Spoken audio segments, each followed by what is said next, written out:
Welcome back. Okay, today we are absolutely not just doing some dry read of a safety manual. We're taking a critical, second-by-second look at the timeline of saving a worker's life. We're getting into the pure physics and the very real human elements of surviving gravity in the workplace. Because, when you're working at height, a fall isn't just a sudden drop. It's a whole sequence of events. And how you prepare for that specific sequence literally dictates whether you get to go home at the end of the day. Honestly, think about this for a second. Would you respect a 10-foot fall the exact same way you respect a 50-foot drop? Human nature says no, right?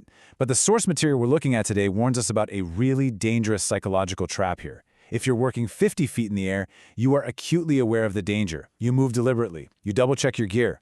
But countless workers are seriously injured or even killed from short falls just because they don't anticipate the same potential harm. They kind of act recklessly at lower heights. The reality, gravity doesn't care if you're on a 2-story roof or a massive skyscraper. You have got to treat every single height equally. All right, let's dive right into this. We're going to follow the chronological preparation required on a job site. First up, hazards and hierarchy. Then the anatomy of fall arrest, inspecting your safety gear, calculating fall clearance, and finally, descent, rescue, and survival. Okay, Section 1, Hazards and Hierarchy. This is all about preventing the fall from even happening. Look, the absolute best way to survive a fall is to prevent it entirely. To handle hazards on a job site, we rely on the hierarchy of fall protection. Step 1 is elimination. Can you just remove the hazard completely? If not, we move to Step 2, guardrails, to physically prevent access to the edge. If that's a no-go, we look at Step 3, which is fall restraint. Now, this is a system rigged to physically stop you from even reaching the unprotected edge. And finally, if all else fails, Step 4 is fall arrest. Here is a massive takeaway for us, and honestly, a key exam point if you're getting certified. Fall restraint must always be considered before you ever resort to fall arrest. Stop the fall before it starts. Moving on to Section 2, Anatomy of Fall Arrest. This is for when prevention fails. So what exactly happens when elimination and restraint just aren't viable options? Well, you're forced to rely on a PFAS, or Personal Fall Arrest System. This setup requires 4 absolutely critical components. First, body support. And let's be crystal clear based on our sources here, a full body harness is the only acceptable body support. Those older style body belts, they are strictly prohibited for fall arrest. Next, you need a certified anchor point.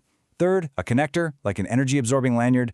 And fourth, and this is something people forget all the time, a concrete rescue plan. Let's zoom in on that body support. We've got the hardware that literally holds the whole system and you together. We're talking pass-through buckles, tongue and grommet styles that kind of look like a standard belt, and quick connect buckles that snap right in like a seatbelt. All of this is engineered to distribute the massive forces of a fall across your thighs, pelvis, waist, chest, and shoulders. And the whole shebang connects at one vital spot, the dorsal D-ring, located right between your shoulder blades. Section 3, Inspecting your safety gear. This has to happen before every single use. I always like to frame this end-user inspection as the 60 seconds that literally dictate your survival. Now, what's really interesting here is the visual contrast in how gear degrades. On one side, we have those hidden dangers in the metal hardware, things like cracks, discoloration from heat, burrs, or weird deformations. On the other side, we have the software damage, the fabric elements. Here, the dangers are usually way more obvious. We're looking for heavy abrasion, melted webbing, cuts, or broken stitching. So, if you spot any of these issues, what do? The rule is absolute. Remove it from service immediately. Furthermore, if a piece of equipment has already been subjected to fall arrest forces, meaning it successfully caught a falling worker, it is done. Toast. Lots of harnesses actually have impact indicators, usually on the dorsal webbing, that pop out or break their stitching when they're hit with high force. If that indicator is even partially deployed, the gear has to be destroyed. Absolutely no exceptions. All right, Section 4, Calculating Fall Clearance. It's time to do the math on the drop. We are getting into the pure physics of the fall right now, which is crucial to calculate your required fall clearance distance, or RFD. Look, having a perfectly inspected, top-of-the-line harness means absolutely 0 if you hit the pavement before the gear actually engages. The calculation breaks down like this. LL is your lanyard length. DD is the deceleration distance. That's how far the shock absorber stretches as it slows you down. HH is the height of the suspended worker. And C is your safety factor, which is just a little extra buffer space, just to be sure. Add them all up, and you get your RFD. And this brilliantly illustrates how those abstract letters turn into physical, life-saving space in the real world. The worker falls, the lanyard, that's our LL, goes taut. Then the shock absorber deploys, covering that deceleration distance, or DD. You factor in the worker's height, HH, and finally, you have that crucial gap at the bottom, the safety factor, C. That ensures the worker's boots don't just smash right into the concrete below. Your available clearance on site must always be greater than this total calculation. But hitting the ground isn't the only impact you need to worry about. You have to be aware of a hazard called the swing fall. This happens when a worker falls while not directly below their anchor point. Gravity kicks in, and the worker experiences this violent pendulum effect, swinging laterally with tremendous force. So you might not hit the ground, but you could violently sweep right into a steel I-beam, a wall, or heavy machinery. Finally, Section 5, Descent, Rescue, and Survival. The chilling final stage of the timeline. Okay, so the system worked. You didn't hit the ground, you didn't swing into a beam, you're alive. But realizing that surviving that initial drop is really just the beginning of the emergency is crucial. Consider the terrifying reality of suspension trauma, formerly known as orthostatic intolerance. A fall arrest system is designed to stop you, not to act as a lounge chair for prolonged suspension. The leg straps of your harness are now applying massive pressure to the inside of your thighs.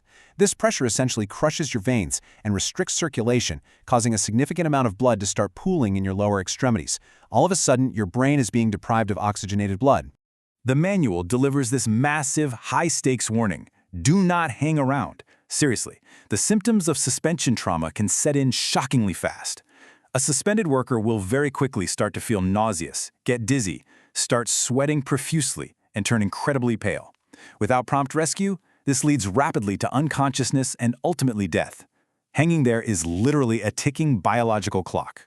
And this is exactly why an employer must have an active on-site rescue plan ready to deploy. You cannot just call 911 and wait around. As the source material explicitly states, local emergency services should not be relied upon as the only aspect of a rescue plan. Waiting for them is just an unacceptable risk. The site needs its own prompt retrieval capabilities. In the meantime, the fallen worker, if they're conscious, should immediately deploy suspension trauma straps. These are little loops you drop down to stand in, which relieves that crushing pressure on your leg arteries. So this leaves us with one massive final question to think about. If a fall happens today, is your job site truly prepared to save a life within minutes? Look, it is one thing to check the boxes and have all the shiny new harnesses.